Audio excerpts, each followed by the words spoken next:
parang nag-aas ng aso ka eh. Oh. Paano pumahol ang isang singer? Okay.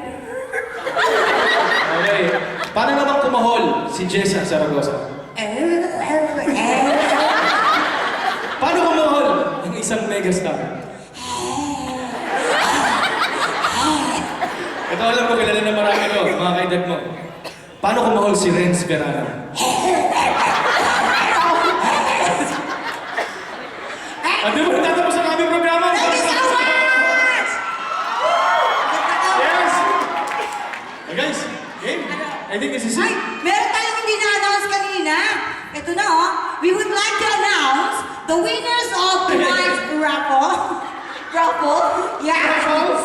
Raffle. Okay, the winner of free remittance service charges, tama ba ako?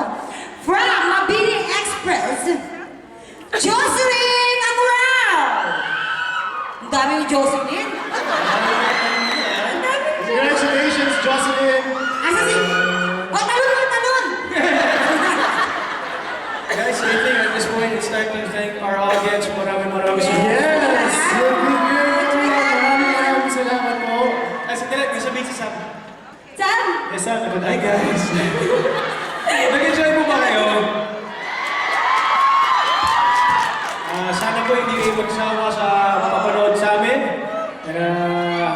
Maraming salamat po ulit. Gusto namin po salamatan ng person ng aming magulang sa Star Magic.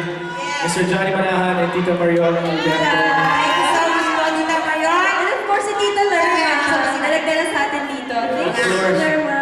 Ang aming pong mga handlers, si Tita Lulu, Oo. si Tita Monch, si Harry Grace Yacht, at ang manager ni Raimundo. Si Erickson Raimundo. Sila Tita Lerma. Tito Cesar, Okay po. thank you. Yeah, maraming salamat po. Nag-enjoy mo kayo? Gusto niyo ba ba? At this point, we'd like to ask you to stand on your feet because we're gonna dance! People!